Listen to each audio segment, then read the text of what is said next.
Sa murang edad, tumatak sa alaala ni Nadine ang madalas na pag-aaway ng kanyang mga magulang.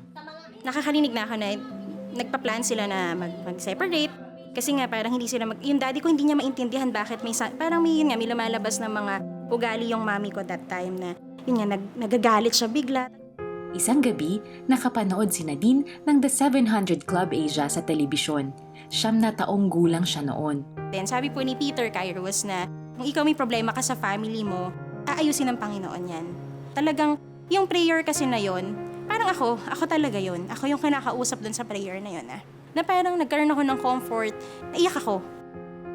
May lumabas na number sa screen na if you need prayer, ganyan. Sa kinuha ko yan, sinulat ko yan sa pad paper. Tumawag siya sa CBN Asia Prayer Center para humingi ng payo at panalangin.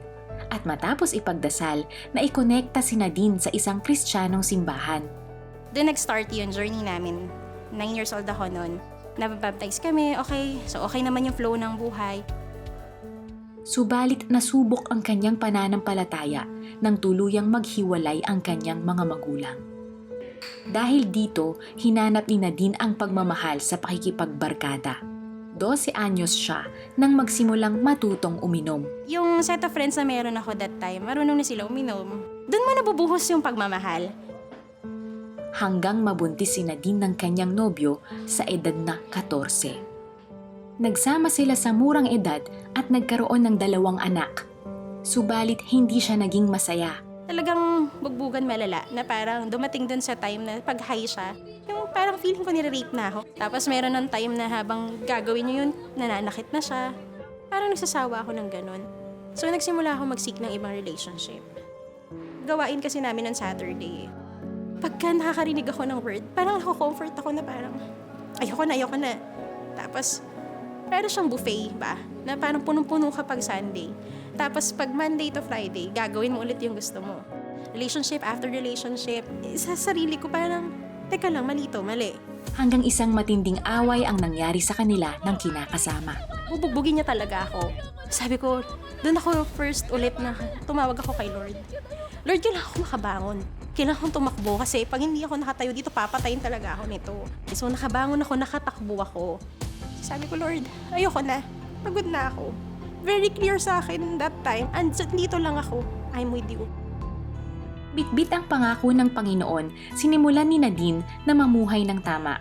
Naghiwalay sila ng kanyang kinakasama, hanggang nakilala niya si Albert. Magkasabay silang dumalo sa isang Kristiyanong simbahan. Kalaunan ay ikinasal silang 2. Tinanggap at minahal ni Albert ang 2 anak ni Nadine bilang sarili niyang mga anak. Sa yugtong ito, muling nabuhay kay Nadine ang pananampalataya sa Panginoon na natanim sa kanyang puso noong siya'y bata pa lamang.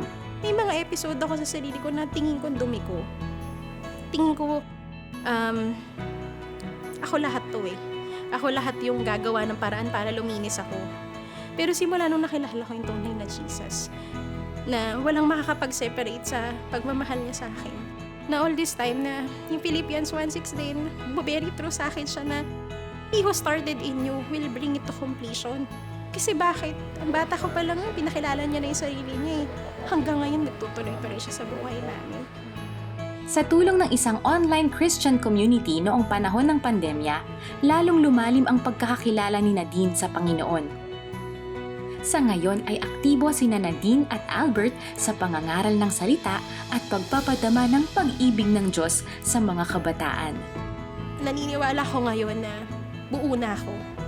Redeem ako, na-restore ako. Kasi si Jesus lahat yun. Buo ako, made whole ako. Pag sinabing made whole, walang kulang eh. Wala ka nang mababawas kasi buo. And naging totoo sa akin na He is in me ngayon. Kasi nakilala ko talaga siya.